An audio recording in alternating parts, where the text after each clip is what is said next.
Hello guys, welcome you to my new YouTube channel Keep Learning। और मैं आपको provide कर रहा हूँ केमिस्ट्री के ऑब्जेक्टिव की वर्कशॉप और I am here with the yet another workshop. So without further delay let's get started. Hello students, let's start Unit 5 Surface Chemistry Objective Workshop, and it is the part 1.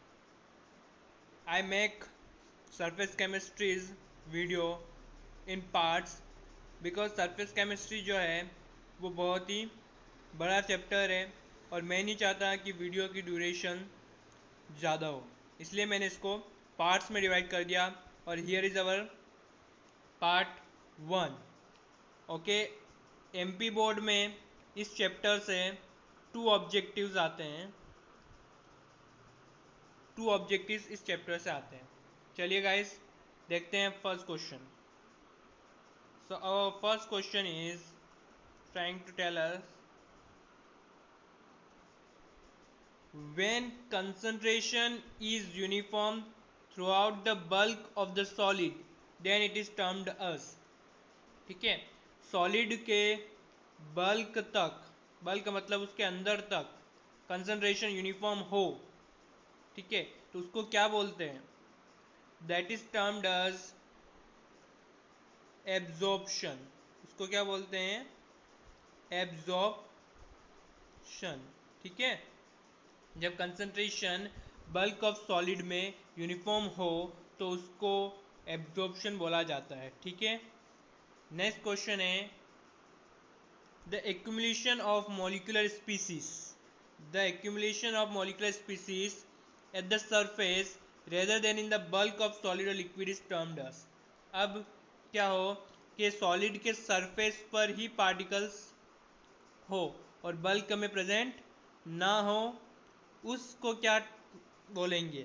That is called as adsorption. क्या बोलेंगे उसको? Adsorption. ठीक है, it is termed as adsorption. ठीक है, जब molecular species का जो एक्यूमुलेशन है वो सिर्फ सरफेस पर होता है और बल्क में नहीं होता है तो उसको एड्जॉर्प्शन बोला जाता है। ठीक है, जैसे कि दिस इज एक्टिवेटेड चारकोल। ठीक है, और इस एक्टिवेटेड चारकोल के ऊपर गैसेस मॉलिक्यूल्स एक्यूमुलेट हो रहे हैं और वो सिर्फ सरफेस पर एक्यूमुलेट हो रहे हैं, वो अंदर नहीं आ रहे हैं, तो ये है जो है ये एड्जॉर्प्शन कहलाता है। ठीक है, पिछले साल ही 2019 में एक क्वेश्चन पूछा था, उसमें ये बोला गया था कि in the adsorption process acidic acid is accumulated over activated charcoal. ठीक है, एसिडिक एसिड जो एक्टिवेटेड चारकोल पर एक्यूमुलेट हो रहा है। ठीक है, तो एसिडिक एसिड को क्या बोलेंगे वहां पर? तो एसिडिक एसिड को वहां पर क्या बोलेंगे जो एक्यूमुलेट हो रहा है एक्टिवेटेड चारकोल को? ठीक है, तो उसको बोलते हैं अपन एड्जॉर्बेट। क्या बोलते हैं? एड्जॉर्बेट। जो एक्यूमुलेट, जो मॉलिक्यूल स्पीसीज एक्यूमुलेट होता है किसी के सरफेस पर, किसी सॉलिड और लिक्विड के सरफेस पर, उसको एड्जॉर्बेट बोला जाता है। और जिसकी सरफेस पर एड्जॉर्प्शन हो रहा होता है, जैसे यहाँ पर एक्टिवेटेड चारकोल की सरफेस पर एड्जॉर्प्शन हो रहा है तो एक्टिवेटेड चारकोल को यहाँ पर बोलते हैं एड्जॉर्बेंट। क्या बोलते हैं? एड्जॉर्बेंट। तो ये कुछ टर्म्स है जो आपको याद रखना है। ठीक है, तो वही क्वेश्चन यहाँ पर मैंने पूछा है कि the molecular species which concentrate at the surface is termed as. Molecular species जो सरफेस पर कंसंट्रेट होते हैं, एक्यूमुलेट होते हैं, तो उनको क्या बोलते हैं? तो उनको बोलते हैं भैया एड्जॉर्बेट। ठीक है, जो मॉलिक्यूलर स्पीसीज सरफेस पर आकर कंसंट्रेट होते हैं उनको एड्जॉर्बेट बोलते हैं। और the substance on whose surface adsorption take place, जैसा जिस सब्सटेंस के ऊपर एड्जॉर्प्शन होता है उसको क्या बोला जाता है? उसको बोला जाता है एड्जॉर्बेंट।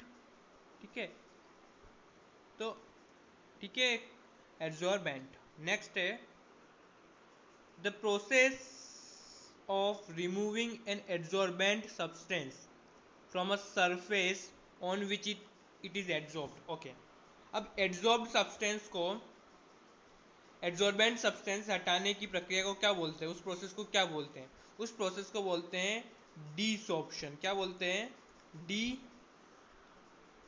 डीसॉर्प्शन। क्या बोलते हैं? Desorption. Okay, that is called as desorption. Okay, next है both both adsorption and absorption take place simultaneously is called। जब एड्सॉर्प्शन और एब्जॉर्प्शन दोनों अगर साथ में हो या दोनों थोड़ा थोड़ा हो तो उसको क्या बोलते हैं? That is called as sorption. क्या बोलते हैं उसको? सॉर्प्शन।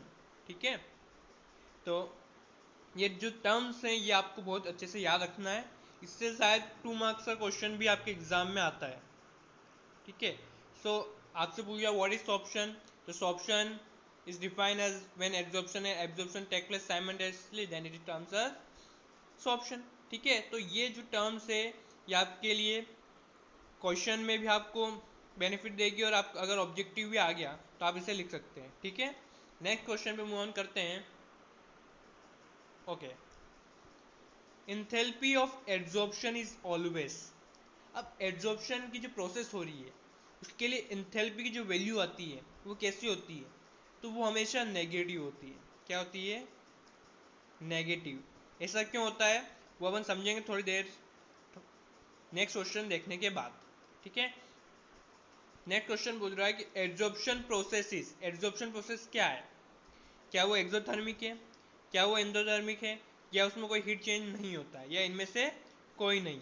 ठीक है, तो जो एड्सॉर्प्शन प्रोसेस है वो होती है एक्सोथर्मिक। क्या होती है?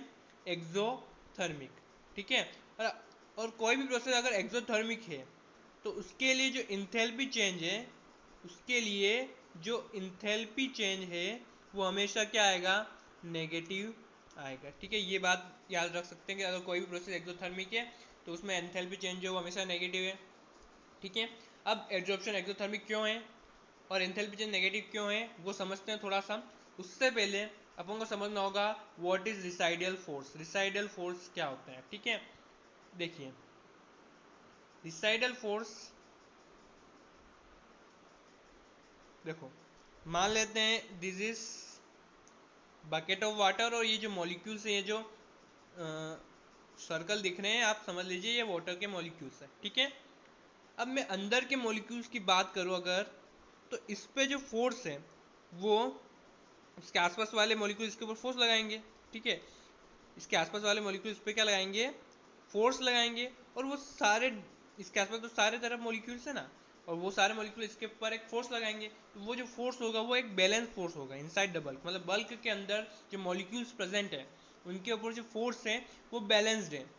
ठीक है, लेकिन जो सरफेस पर मॉलिक्यूल्स प्रेजेंट है उन पे जो फोर्स लग रहा है वो ये वाला मॉलिक्यूल्स लगा रहे हैं, ये वाला मॉलिक्यूल्स लगा रहे हैं, ये वाला मॉलिक्यूल्स लगा रहा है, लेकिन ऊपर इनके ऊपर तो कोई मॉलिक्यूल्स प्रेजेंट है ही नहीं क्योंकि ये तो सरफेस वाले मॉलिक्यूल्स हैं। तो इन पे जो फोर्स लग रहा है वो नीचे की तरफ लग रहा है। तो एक रिसाइडल फोर्स जो है, मतलब इन पे जो फोर्स है वो कैसा फोर्स है? अनबैलेंस फोर्स है। और उस अनबैलेंस फोर्स को क्यों बोलते हैं? रिसाइडल फोर्स बोलते हैं eight the surface, eight the surface. ठीक है, अब इन मॉलिक्यूल्स के ऊपर एक अनबैलेंस फोर्स है।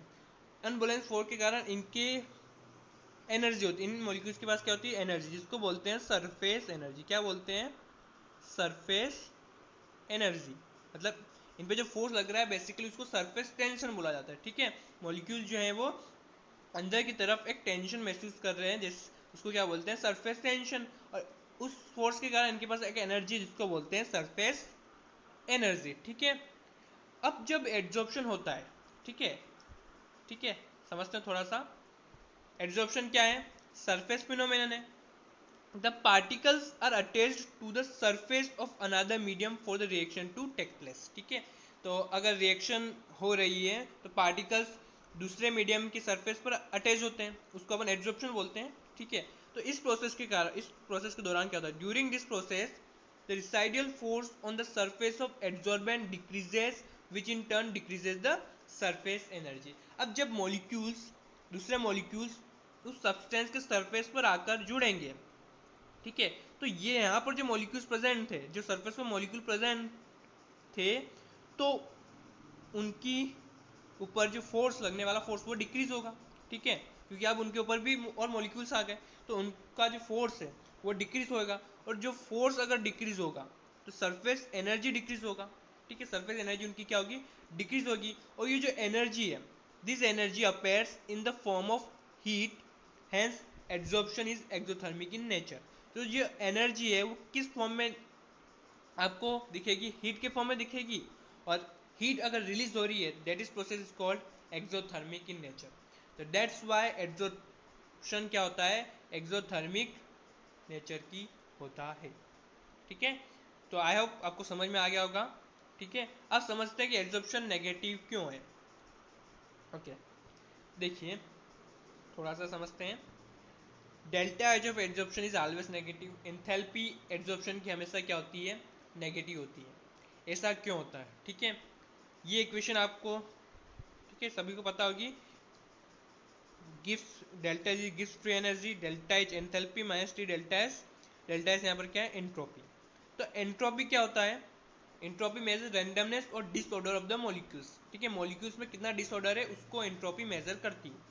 लेकिन जब एड्जॉर्प्शन होता है, when gas is adsorbed on a solid surface, जब सॉलिड की सरफेस पर गैस एड्जॉर्ब्ड होती है तो इट्स मूवमेंट इज रिस्ट्रिक्टेड। मतलब एड्जॉर्ब्ड होने से पहले वो फ्रीली मूव कर रही थी, लेकिन जब एड्जॉर्ब्ड हो गई तो उसका जो मूवमेंट है वो कैसा हो गया, रिस्ट्रिक्ट हो गया। जिससे क्या होगा, डिक्रीज होगा entropy of the gas, gas की एंट्रोपी क्या होगी, डिक्रीज होगी। That is delta S is negative. मतलब डेल्टा एस यहाँ पर क्या है, नेगेटिव क्वांटिटी है, ठीक है। अब now for process to be spontaneous, अगर एड्जॉर्प्शन एक स्पॉन्टेनियस प्रोसेस है, ठीक है, और स्पॉन्टेनियस प्रोसेस के लिए डेल्टा जी हमेशा क्या होता है, नेगेटिव होता है, ये ठीक है पता होगा आपको। स्पॉन्टेनियस प्रोसेस के लिए गिव्स फ्री एनर्जी हमेशा क्या होती है, नेगेटिव, या एक स्पॉन्टेनियस प्रोसेस के लिए डेल्टा जी को, डेल्टा जी नेगेटिव ही होता है, ठीक है। गिव्स फ्री एनर्जी जो होती है वो हमेशा क्या होती है, नेगेटिव होती है एक स्पॉन्टेनियस प्रोसेस के लिए, ठीक है। तो थोड़ा सा समझते हैं, यहाँ पर देखिए। ओके, सो ठीक है। अब डेल्टा एस यहाँ पर अपन ने देखा, डेल्टा एस क्या आ रहा है, नेगेटिव, क्योंकि गैस मॉलिक्यूल एड्जॉर्ब हो रहे हैं सरफेस पर, जिससे रैंडमनेस डिक्रीज हो रहा है। रैंडमनेस डिक्रीज हो रहा है तो डेल्टा एस डिक्रीज हो रहा है, मतलब ये क्या है, नेगेटिव क्वांटिटी। और एड्जॉर्प्शन एक क्या होती है, स्पॉन्टेनियस प्रोसेस, मतलब डेल्टा जी को तो नेगेटिव आना ही आना है, ठीक है। तो अब डेल्टा जी नेगेटिव कब आएगा, जब ये पूरी क्वांटिटी नेगेटिव आएगी। अब जब ये पूरी क्वांटिटी नेगेटिव किससे आएगी, देखो डेल्टा एस तो नेगेटिव हो गया, माइनस माइनस क्या हो जाएगा, प्लस हो जाएगा। अब जब माइनस माइनस प्लस हो जाएगा तो ये आंसर नेगेटिव का कैसे आए, जब डेल्टा एस नेगेटिव हो, मतलब ये नेगेटिव होगा, ठीक है, ये मोर नेगेटिव होगा, तभी तो प्लस माइनस माइनस आंसर देगा, ठीक है। तो इसीलिए एड्जॉर्प्शन में डेल्टा एच क्या होता है, नेगेटिव, ठीक है। तो I hope you understand.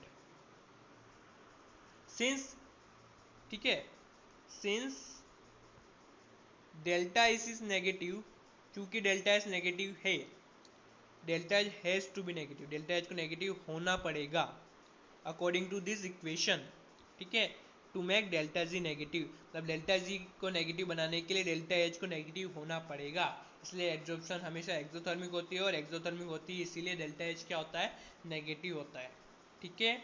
I you understand, ये वेरी वेरी इंपॉर्टेंट कंसेप्ट है, और एग्जाम में भी आपको पूछ सकते हैं 2 मार्क्स के अंदर, ठीक है। Why adsorption is exothermic, adsorption exothermic क्यों होता है। तो I have you understand this, and remember 2 objectives from here, adsorption is always exothermic, and if it is exothermic then delta H must to be negative, has to be negative, ठीक है।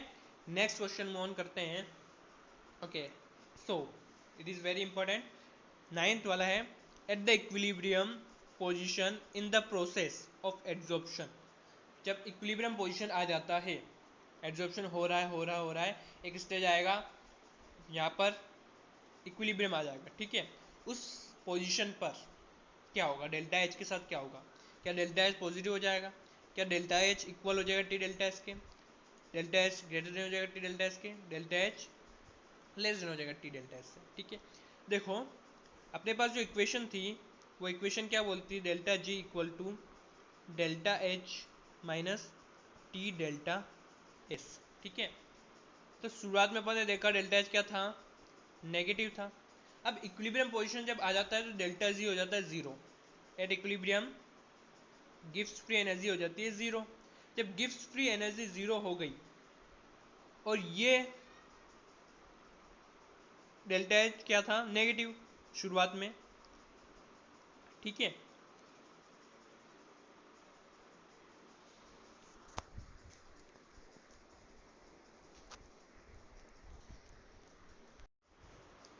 Next question 9, at the equilibrium position in the process of adsorption. Adsorption process में equilibrium position पर क्या होगा। ठीक है, तो देखो जो इक्वेशन है delta G equal to delta H minus T delta S. ठीक है, तो एक इक्विलिब्रियम पोजीशन पर क्या होता है, डेल्टा जी जो होता है वो ज़ीरो होता है। At equilibrium position delta G equal to zero. जब ये zero, then delta H minus T delta S equal to zero, and therefore delta H is equal to T delta S. ठीक है, तो equilibrium पर absorption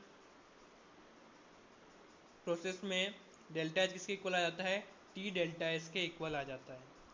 next question है physical absorption is nature. Physical absorption किस nature का होता है, दो तरह के एब्जॉर्प्शन होते हैं, फिजिकल एंड केमिकल। तो फिजिकल एब्जॉर्प्शन में, ठीक है, नेचर क्या होता है फिजिकल एब्जॉर्प्शन का, फिजिकल एब्जॉर्प्शन का जो नेचर होता है वो होता है रिवर्सिबल। क्या होता है, रिवर्सिबल। ठीक है, और जो केमिकल एब्जॉर्प्शन है वो इरिवर्सिबल होता है। कैसा होता है, इरिवर्सिबल होता है। Next question, extent of physisorption of gas increases with. Okay, physisorption हो रहा है गैस का और वो इंक्रीज होगा कैसे, टेम्परेचर बढ़ाने पर इंक्रीज होगा, या टेम्परेचर घटने पर इंक्रीज होगा, या decrease in surface area of absorption, surface area घटाने पर गैस का फिजिसॉर्प्शन इंक्रीज होगा, या decrease in strength of van der Waals force, van der Waals force घटेंगे तो फिजिसॉर्प्शन गैस का बढ़ेगा। ठीक है, तो देखो जब सरफेस एरिया बढ़ाते हैं इंक्रीज करते हैं तो फिजिक्स ऑप्शन हो या फिर केमिस्ट्री ऑप्शन हो दोनों ही इंक्रीज होता है। ठीक है, मतलब ये पॉइंट तो क्या हो गया आपका, गलत हो गया। ठीक है, सरफेस एरिया घटाने पर कभी भी फिजिक्स ऑप्शन बढ़ता नहीं है, वो हमेशा घटता है। या फिर आप सरफेस एरिया अगर इंक्रीज कर रहे हो तो भली फिजिक्स ऑप्शन इंक्रीज होगा। ठीक है, इंक्रीज इन टेम्परेचर जो है वो फिजिक्स ऑप्शन को बढ़ाएगा नहीं, that is a wrong point. Decrease in strength of van der Waals force, van der Waals force अगर घटेंगे तो मॉलिक्यूल्स अटैच नहीं हो पाएगा सरफेस पर, तो ये फिजिक्स ऑप्शन को नहीं बढ़ाएगा। अब टेम्परेचर अगर घटाएंगे तो फिजिक्स ऑप्शन बढ़ सकता है, तो डेट इज राइट। ठीक है, और अगर आप ग्राफ के माध्यम से समझना चाहते हैं तो देखिए यहाँ पर फिजिकल एब्जॉर्प्शन, टेम्परेचर और extent of absorption, x by m को बोलते हैं एक्सटेंट ऑफ एब्जॉर्प्शन। ठीक है, जैसे जैसे टेम्परेचर बढ़ रहा है एक्सटेंट ऑफ एब्जॉर्प्शन क्या हो रहा है, घट रहा है। ठीक है, और केमिकल एब्जॉर्प्शन में उल्टा होता है, फर्स्ट इंक्रीज होता है देन डिक्रीज होता है। ठीक है, तो ये भी आप याद रखें। तो याद रखें फिजिकल एब्जॉर्प्शन में टेम्परेचर बढ़ाने के साथ एक्सटेंट ऑफ एब्जॉर्प्शन क्या होता है, डिक्रीज होता है। ठीक है, next question 12, in physical absorption the value of heat of absorption is in the range। Okay, so पहली बात तो मैं बता दूं फिजिकल एब्जॉर्प्शन में जो हीट ऑफ एब्जॉर्प्शन या यूँ कहे एंथैल्पी ऑफ एब्जॉर्प्शन जो होती है वो लो होती है और केमिस्ट ऑप्शन में हाई होती है। ठीक है, और ये जो क्वेश्चन है, ये जो ऑब्जेक्टिव है, ये पूछा गया था केमिस्ट्री सप्लीमेंट्री पेपर 2019। में पूछा गया है, ठीक है। और जो आंसर इसका वो है 20 से 40 किलो जूल पर मोल, ठीक है, फिजिकल एब्जॉर्प्शन के लिए। और अगर केमिकल एब्जॉर्प्शन की मैं बात करूं, chemical absorption for chemical absorption में जो इंथैल्पी की रेंज होती है, इंथैल्पी ऑफ एब्जॉर्प्शन की, वो अराउंड 80 से 240 किलो जूल पर मोल होती है, ठीक है। ये दोनों ऑब्जेक्टिव आप याद कर लें, ठीक है। फिजिकल एब्जॉर्प्शन में एंथैल्पी ऑफ एब्जॉर्प्शन लो 20 से 40 एंड केमिकल एब्जॉर्प्शन में हाई होती है, दैट इज 80 से 240 किलो जूल पर मोल। नेक्स्ट है, ओके, इंपॉर्टेंट है ये भी, in the following reaction platinum is, okay, ये रिएक्शन है sulphur dioxide gas converted two sulphur trioxide gas, ठीक है। तो यहाँ पर जो प्लेटिनियम है ये क्या कार्य कर रहा है, ये प्लेटिनियम का क्या रोल है यहाँ पर, ठीक है। तो ये कैटलिस्ट का रोल कर रहा है। अब दो तरह के कैटलिस्ट होते हैं, होमोजीनियस कैटलिस्ट और हिट्रोजीनियस कैटलिस्ट, ठीक है। और भी बहुत सारे टाइप्स होते हैं, ठीक है, वो अलग टाइप हो जाते हैं। एक पॉइजन कैटलिस्ट जो रेट डिक्रीज करता है, ठीक है। तो आपको बताना है प्लेटिनियम यहाँ पर क्या कार्य कर रहा है, ठीक है। तो प्लेटिनियम यहाँ पर हिट्रोजीनियस कैटलिस्ट में आएगा, ठीक है। हिट्रोजीनियस कैटलिस्ट क्यों बोला गया, देखो, रिएक्टेंट है गैस फेज में, प्रोडक्ट है गैस फेज में, लेकिन जो कैटलिस्ट है वो सॉलिड फेज में। जब ऐसा हो तो उसको बोलते हैं हेट्रोजीनियस कैटलिस्ट, ये हेट्रोजीनियस कैटलाइजिस, ठीक है। और अगर कैटलिस्ट रिएक्टेंट प्रोडक्ट तीनों ही सेम फेज में तो that is called homogeneous catalyst, ठीक है। इंपॉर्टेंट ऑब्जेक्टिव है बिकॉज ये भी आपके शायद प्री बोर्ड एग्जाम में पूछा है, ये गवर्नमेंट की प्री बोर्ड एग्जाम में ये क्वेश्चन पूछा गया है, ठीक है। तो इसको भी देख लें आप क्वेश्चन को। नेक्स्ट क्वेश्चन ऑन करते हैं, okay. The substance which enhance the activity of catalyst, catalyst की एक्टिविटी, कैटलिस्ट की क्षमता, उसकी कार्य क्षमता बढ़ाने वाले सब्सटेंस को क्या बोलते हैं, तो उस सब्सटेंस को बोला जाता है प्रमोटर। क्या बोला जाता है, प्रमोटर्स, ठीक है। जो सब्सटेंस कैटलिस्ट की एक्टिविटी बढ़ाते हैं उनको प्रमोटर्स बोलते हैं, ठीक है। जैसे कि ये आपने पढ़ी होगी हेबर्स प्रोसेस में, nitrogen plus hydrogen gives us ammonia, ठीक है, रिवर्सिबल इक्वेशन होती है ये। और यहाँ पर जो कैटलिस्ट होता है वो आयरन होता है, ठीक है, आयरन एज अ कैटलिस्ट यहाँ पर यूज होता है। और प्रमोटर यहाँ पर यूज होता है मोलिब्डेनम, ठीक है।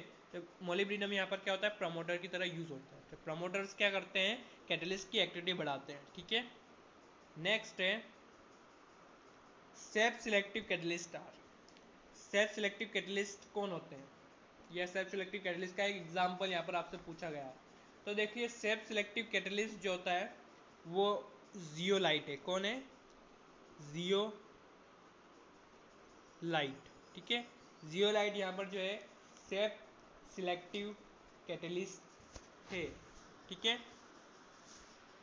अब जियोलाइट जो होते हैं इनका जो स्ट्रक्चर है इंपॉर्टेंट है, इनका जो स्ट्रक्चर होता है, ये जियोलाइट के स्ट्रक्चर्स हैं वो हनी कॉम्ब लाइक स्ट्रक्चर होता है, मतलब छत्ते टाइप इनका स्ट्रक्चर होता है, मधुमक्खी का जो छत्ता होता है ना वैसा इनका स्ट्रक्चर होता है। और इनमें एक छोटे छोटे से छिद्र बने होते हैं एल्यूमिनोसिलिकेट के, ठीक है, देख सकते हैं आप।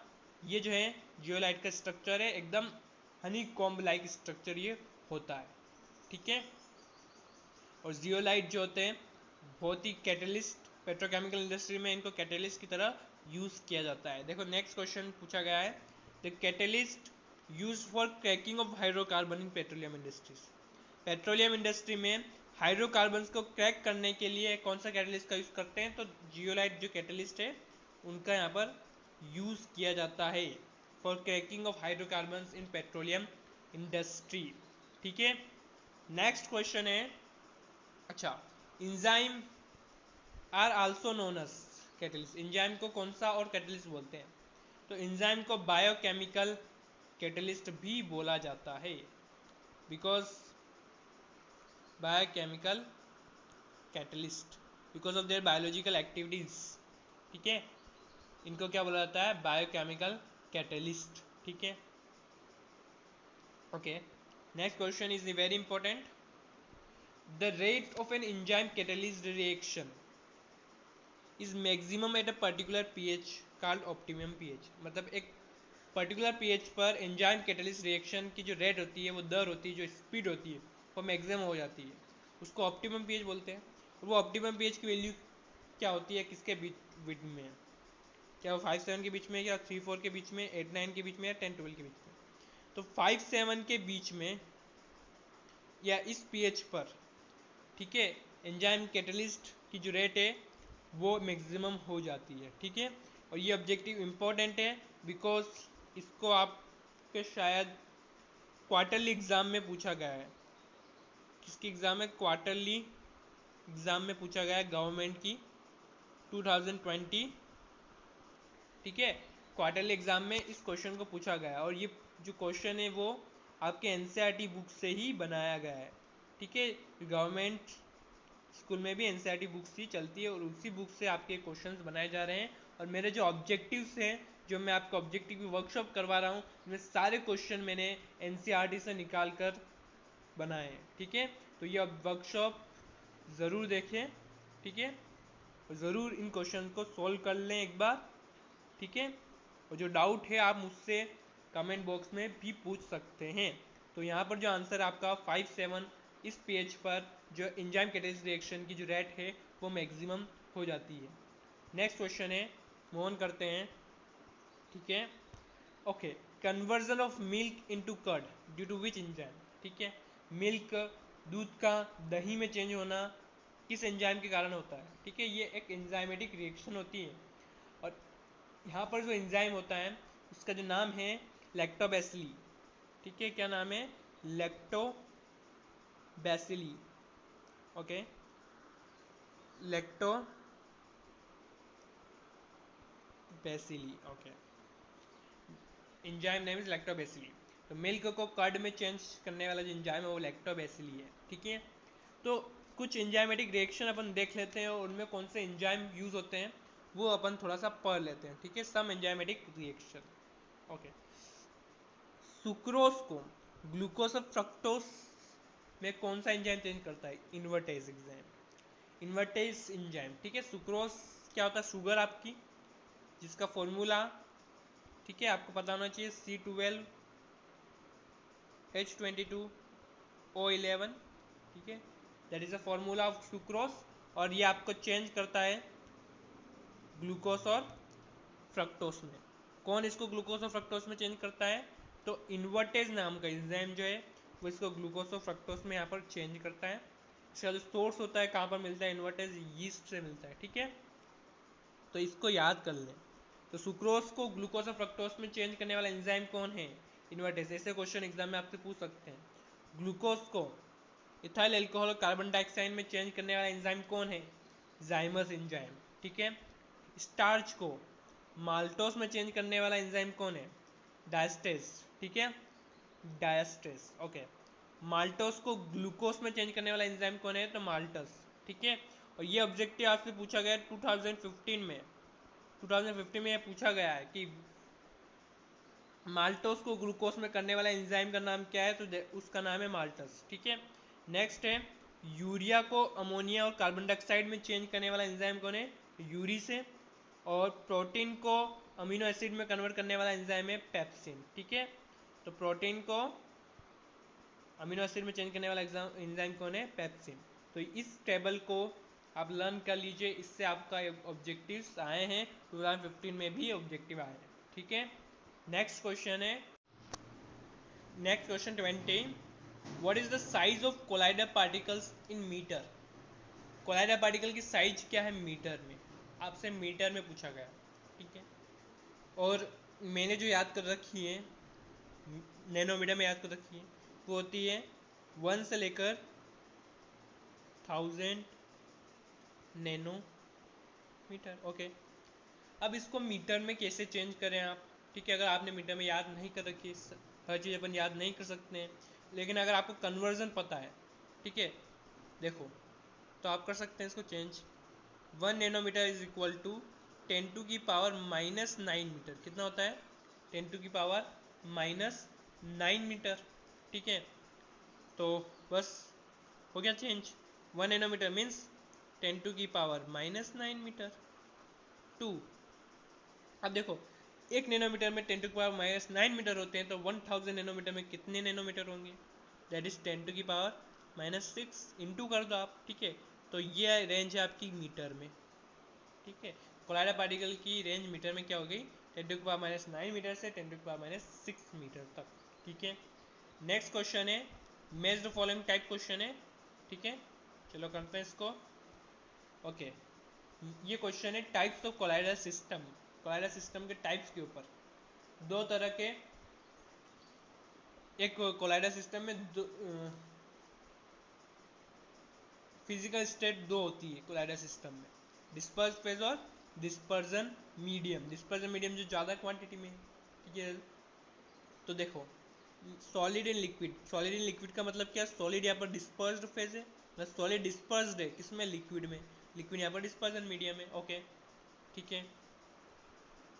सो सॉलिड इन लिक्विड कौन सा टाइप ऑफ कोलाइड बनेगा, ठीक है। तो that is solid sol, sorry sol, ठीक है।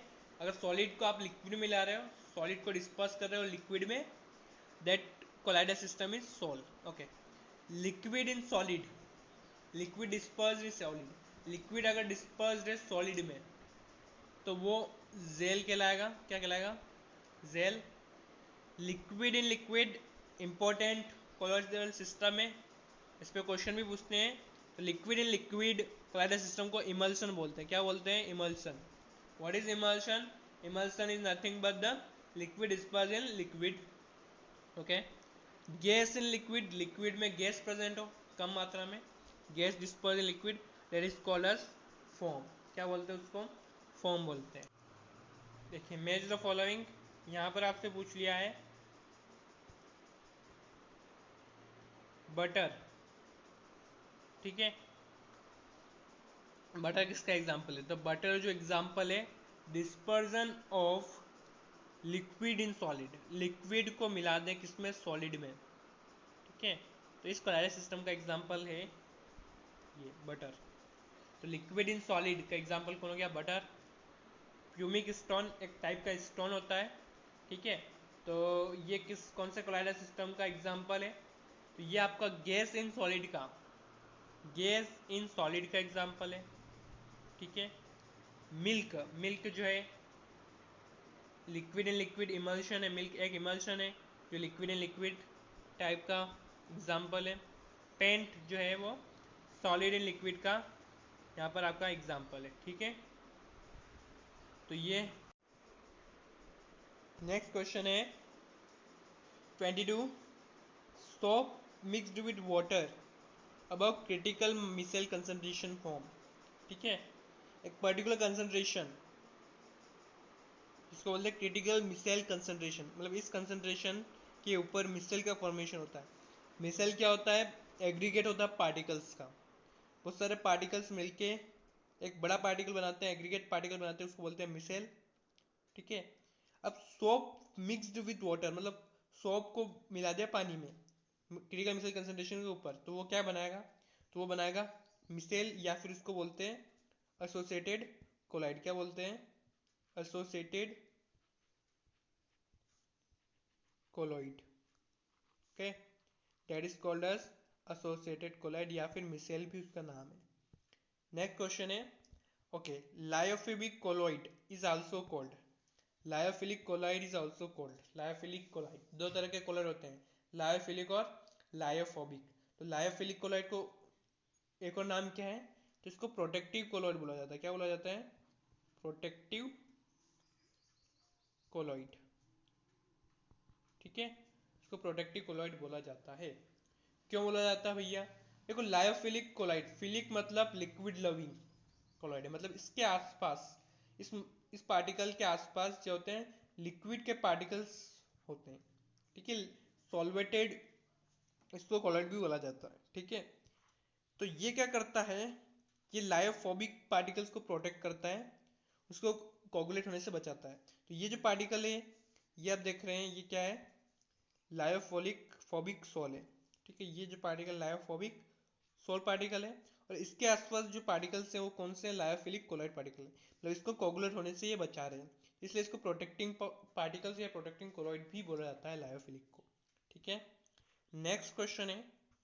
ओके, सो वही method by which lyophobic sol can be protected. Lyophobic sol को किस प्रकार से प्रोटेक्ट कर सकते हैं, तो क्या चार सोल को अपोजिटली चार सोल का एडिशन कर कर, इलेक्ट्रोलाइट का एडिशन करके, या एडिशन ऑफ लायोफिलिक सोल, या बॉइलिंग। तो अभी अपन ने देखा लायोफिलिक सोल प्रोटेक्ट कर रहा था लायोफोबिक को, तो by addition of lyophilic sol we can protect the lyophobic sol. Okay, what is the process for the conversion of precipitate into colloidal solution. Precipitate को कोलाइडल सॉल्यूशन में convert करने की process को क्या बोलते हैं, that process is called peptization. Very important. ठीक है, 2 मार्क्स में भी आपसे पूछ सकते हैं what is peptization. Peptization is nothing but the process for the conversion of precipitate into colloidal solution. ठीक है, तो इसको बोलते हैं पेप्टाइजेशन। नेक्स्ट क्वेश्चन है 26, the coagulation power of colloidal sol is determined by which law. Okay, so first of all, what is coagulation? Coagulation is nothing but the precipitation. Precipitation मतलब colloidal particles को precipitate करना, नीचे जमाना, उसको क्या बोलते हैं, प्रिसिपिटेशन या फिर कोगुलेशन। अब कोगुलेशन, कौन सा पार्टिकल कितना कोगुलेशन करेगा, वो किस लॉ से अपन पता लगा सकते हैं, तो हार्डी-शुल्जे लॉ। किस लॉ से, हार्डी-शुल्जे रूल से आप पता लगा सकते हैं कि कौन सा पार्टिकल कितना कोगुलेट कर पाएगा कोलाइडल सोल को। ठीक है, अब कोगुलेटल क्या बोलता है हार्डी-शुल्जे लॉ, इंपॉर्टेंट है ये, आपको 2 मार्क्स में भी ये पूछ सकते हैं और 1 मार्क्स में 1 वर्ड में भी आपसे पूछ सकते हैं what is Hardy Schulze rule. Hardy Schulze rule is nothing but the greater the valence of the flocculating ion added. Flocculating ion मतलब वही कोगुलेटिंग आयन, मतलब जो कोगुलेट करेगा उसको कोगुलेटिंग आयन या फ्लोकुलेटिंग आयन बोलते हैं। ठीक है, अगर उसकी वैलेंसी जितनी ज़्यादा होगी, कितनी ज़्यादा, greater the valence of the flocculating ion added, greater is its power to cause precipitation. तो उसकी पावर भी उतनी होगी प्रिसिपिटेशन कराने के लिए, कोगुलेशन कराने के लिए। ठीक है, तो जो कोगुलेटिंग आयन अपन ऐड कर रहे हैं या फ्लोकुलेटिंग आयन जो ऐड कर रहे हैं, उसकी वैलेंसी जितनी ज़्यादा होगी उतना ज़्यादा वो प्रिसिपिटेशन कराएगा। ठीक है, next question 27, which of the following electrolytes will have maximum coagulating value for AgI Ag plus Sol। ठीक है, AgI Ag plus Sol। ठीक है, ये कौन सा पॉजिटिव सोल है, पॉजिटिव सोल को कौन कोगुलेट कर गया, पॉजिटिवली चार्ज पार्टिकल है, कौन कोगुलेट करेगा इसको, नेगेटिवली चार्ज पार्टिकल। और अभी अपन हार्डे-शुल्जे रूल में ये पढ़ा कि जितनी ज़्यादा फ्लोकुलेटिंग आयन की, जो कोगुलेटिंग आयन की वैलेंस होगी, मतलब उसके ऊपर जितना ज़्यादा चार्ज होगा उतना ज़्यादा कोगुलेशन होगा। ठीक है, तो यहाँ पर देखिए Na2S में देखो, देखो सोडियम के ऊपर Na प्लस और H2 माइनस। ठीक है, यहाँ देखें सोडियम के ऊपर Na plus plus 1 positive charge. ठीक है, और फास्फोट के फास्फेट है, सो फास्फेट PO4 3 माइनस। यहाँ देखें आप Na प्लस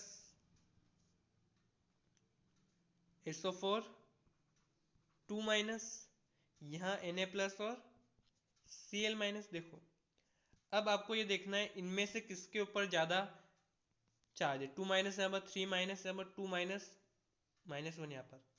तो कौन आसानी से कोगुलेट करेगा, जितनी ज़्यादा चार्ज उतना ज़्यादा कोगुलेशन। तो ये वाला जो इलेक्ट्रोलाइट है सोडियम फास्फेट, वो आसानी से कोगुलेट कर देगा इस सोल को, Ag plus AgI Ag plus sol को। तो answer is second. Okay, so that's all for the part 1। ठीक है, और मैं जल्दी पार्ट 2 लेके आऊँगा, तो स्टे ट्यून्ड गाइस, बाय।